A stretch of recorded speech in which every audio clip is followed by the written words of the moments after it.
2019 Ford F-150 with a 2.7 liter V6 twin turbo. And do an oil change. All you need is a 1 1/16 socket, an extension, and a ratchet. And you need to break loose the oil filter housing, which is right here. Okay? And then unthread it, get it loose, get yourself a little tub ready. When you take it out, you can put it right in it. Okay? And it will drip some fluid. Alright, so you want to lift it up straight up and then put it in your little tub. Okay?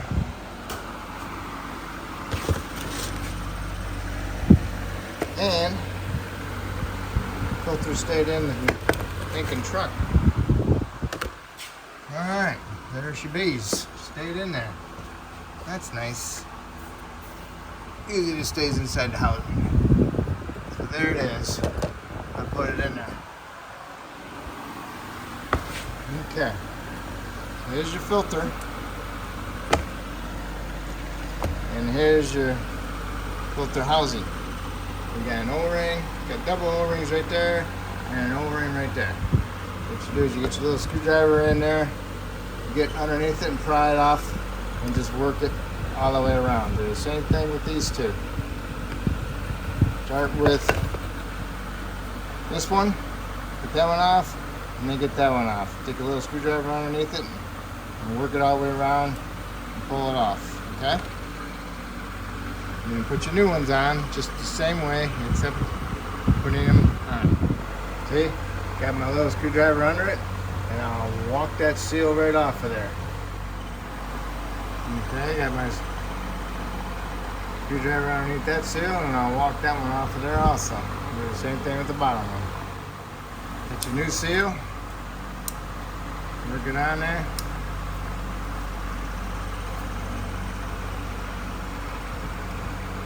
Okay, and do the next one. Get the two bottom ones on.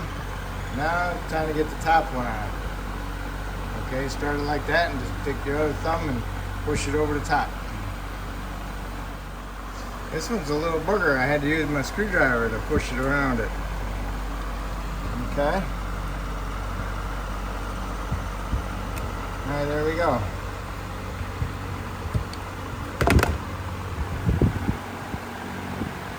Okay, you should have some oil on your fingers now and just wipe it all over the seals, okay? And now you take your new filter housing, new filter, rub a little oil on there, stick it in there, push it all the way down, and there it is.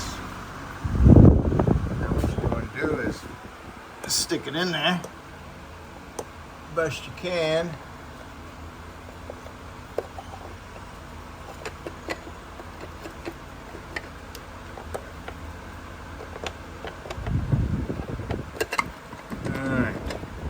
Sitting flush. Now you just want to snug it up with your fingers, get it screwed in there as far as you can. If it stops right away, you're cross threading it, okay? Now I'm tight as I can get it with my fingers. Now I'll put my ratchet on it, my socket, and I'll tighten it up. If you look on top, it'll tell you what the torque is on it. I should have showed you that in the beginning. So let's see.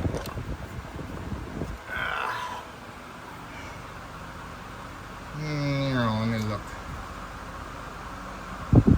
It says 24 plus or minus Newton meters.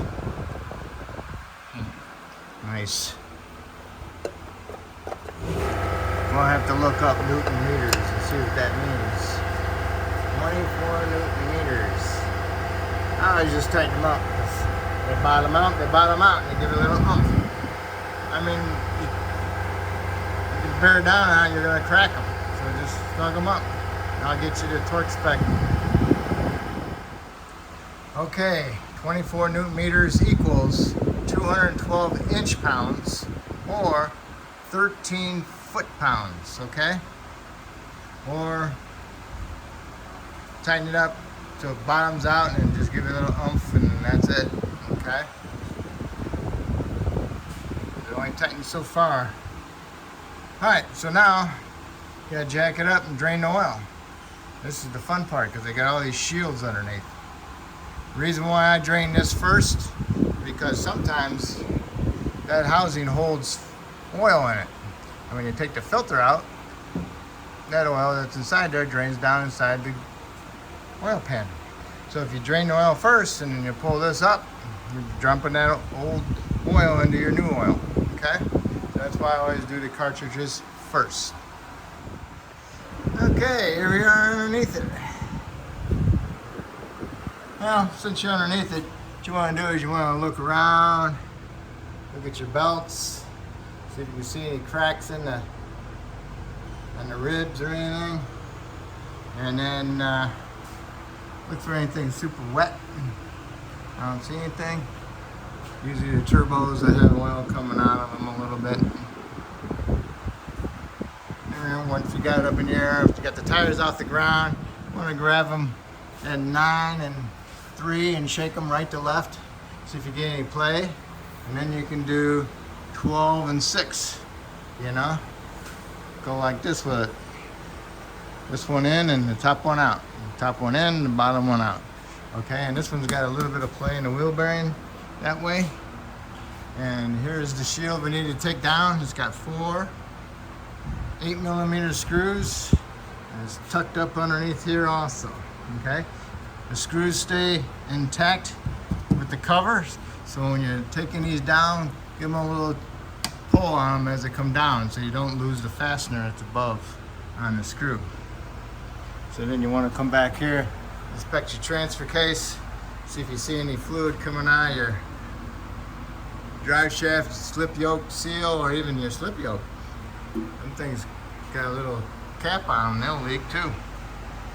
And here's where you check your transfer case fluid, right here.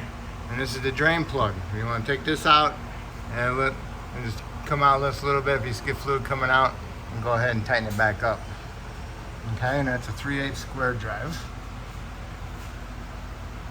And here's your charcoal canister. A lot of times the mice will sit right here and they'll chew on that wire harness, and that'll give you a code. All right, so now you come back here to the differential. You want to see if there's any fluid coming out of the pinion seal, which it does not. And you always want to just kind of like grab hold of the shaft, turn it back and forth. And you also want to look at your U-joint, see if there's any rust coming out of there. If you see rust coming out of there, most likely that the U-joint's going to be bad. And also you want to check out your brakes back in here, see if you see any wetness. If you see wetness, then you got an axle seal leaking. And that's when you need to spend some money. And so here's your spare tire. Here's your valve cap for it. You can always check your air pressure there. What I always do is lower them down, flip them, put them back up so the valve stem's nice and easy to get to. Or you just tap on them, see if they got plenty of air in it, okay? All right. Back up to the front. You want to check out your axle boots, make sure they're not torn. Also your strut, you want to look at your strut, make sure the strut spring is not busted, and also not leaking any fluid, okay? So now we're gonna get our 8mm out and we're gonna lower this panel down. Okay. Oh, lovely.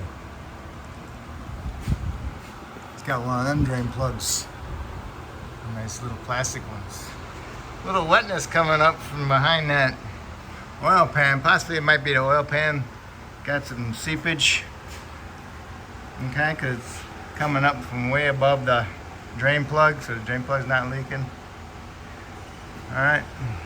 So this drain plug, you're gonna needle nose, grab hold of it, and you turn it just like you'd turn a regular old drain plug or a cap, you know. Lefty loosey, and then it kind of undoes, and then when it comes over here to the top.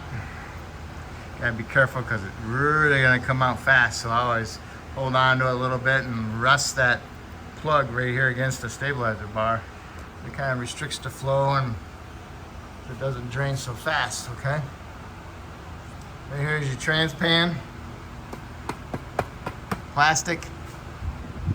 Right up here is your trans filler. 19 or 3/4. Put a wrench on it, hit it with a hammer and break it loose, unthread it, and then the dipstick's inside of it, okay? So up here you want to change your trans fluid. You're better off just sticking a sucker in there and suck it out, okay? And then put the exact amount back in that you took out, and then start it up and let it run and double check your fluid with the dipstick, okay? Okay. Got my heel nose, put it on there, turn it.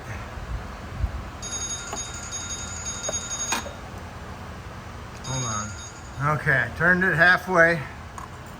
Now, usually I'll stick it in there, but I can't get a good hook of it. So, usually I'd like to have a little bit bigger of a drain pan. Okay. Turn it a little bit more. It gets right about here. It almost wants to come out. Like that. It's almost there.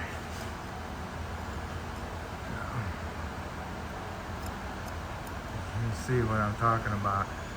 Alright, see how it's coming out slowly? You can sit here all day holding this. And come over here, hold it out like that.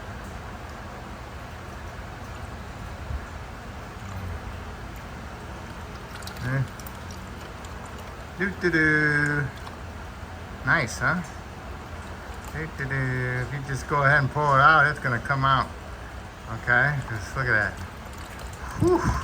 Man, it's already dripping onto my fingers, running down the pliers. So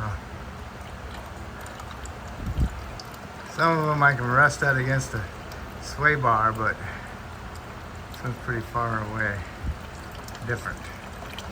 So here we are, dripping down to my ground under the floor. So slowing down a little bit.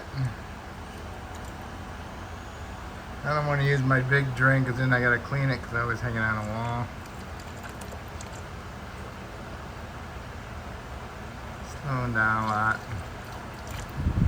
And now I can pull it out.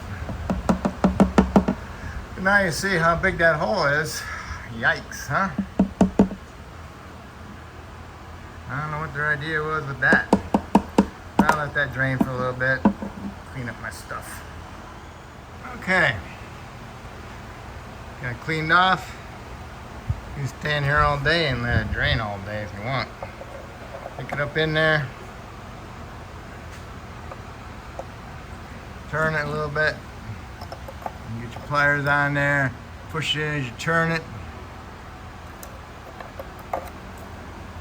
It'll lock into the locks, don't turn no farther, and that's it. Go ahead, spray it off, clean it off, and put that panel back up there. See the little retainers that hold the screws in? Sometimes they'll stick up there and then you'll lose your screw. So, alright. These don't have no grease zerks on them anymore, so nothing really grease. Just double check for fluid leaks and parts being worn. Alright, if you wondering about your front diff, well, then you'll have to take this one down. It's got 15 millimeters on it. And 2/8, okay? Because the fill plug on the diff is right about there. Okay? On the side, and it's a 3/8 square drive. No drain plug. So if you want to change the fluid, you get a sucker and you suck it out, and then you fill it up with the recommended fluid and let it drain out the side until it's just got a little steady stream. Then you can put the plug back in. Then you got the rear diff. and it doesn't have a drain on it also. And here's the fill plug for it. So what you want to do is remove this 3/8 drive, pull that out, suck the fluid out, put the right amount of recommended fluid back in so it drains out this, and then you put the plug back in. What I always do is I always overfill it, hurry up, put the plug in, wait an hour so that way it can drain inside the axle tubes, and then I'll pull this out and drain out the excess. All right, and now I'm gonna put that shield back up. Okay, when you do your oil changes, now is a good time to check your tire pressure. All right, go to the door on the driver's side and look on the plate. Should be a little sticker on the door that says what recommended tire pressure should be. I always go a little bit higher than what they should be to get a little bit better tire wear, and possibly a half a mile to a gallon of gas on the highway, maybe. All right, so if you find one that's low on air dramatically, then most likely you're gonna have a screw in it or a nail or something. Okay, and this one was at 15 pounds. You set the other ones at 40. And right here is the screw. If it was my car, I'd do it, but it's not my car. They're gonna have to get it handled because I don't want to be responsible for it if it pops out on them driving down the road. Plus, you should have a plug patch plug. It's when they take the tire off and they put the patch on the inside, and it has a plug that comes through the hole. All right, vehicle's on the ground. Now you gotta add oil in it. Double check to make sure your oil filter's in there. Okay, you don't want to start it with that off. Here's your oil cap. Remove it. Shows your 530 on it. Get your funnel on there and pour 6 quarts of 530 in there. Once you get the 530 in there, 6 quarts, put your cap back on. Go inside the vehicle, start it up, let it run 5 seconds, shut it off, come back out here, pull the dipstick up, wipe it off, look at it, get an idea where the oil should be on it, stick the dipstick back in, pull it out, look at it, and see where it's at. Okay, mine is right there at the top of the top dot, top hole. Okay, good, it's good. So now get that back in there. Here's your air filter. You can undo these two and lift it up. You want to take this piece out of there, it sticks underneath there. Okay, air filter's in there. Coolant. Coolant is right there. Supposed to be right there. I'm gonna add some coolant. There's your battery. Inspect your cables. Make sure they're not green. If they're green, then you need to clean them. And I use Napa chain cable lube. Stuff works awesome. Okay. There's your washer solvent. Top that off. After you get done doing all that, you want to come over here and double check your brake fluid. If your brake fluid's really low, then most likely you're going to need brakes. Okay. But this one's right at the top, right here. So the brakes are not worn that much. All right. Double check your wiper blades. Now's a good time to replace them. And also go inside the truck, get the mileage, and put a mileage sticker on it, up on top for the oil change. And also on the dash, there's a reset for that also. All your fluids are all topped off, everything looks good. Now's the time to shut your hood. You should always put a little bit of lube on your latch. Okay, now that you got your oil change all set, and you reset your light on your dash, and you got your oil change reminder sticker on there, then you're all set. So that's how you do your oil change and inspection. If you got any, hopefully everything went good for you, and if I helped you out, that's great. Hopefully you can help me out by subscribing, and I just want to thank you.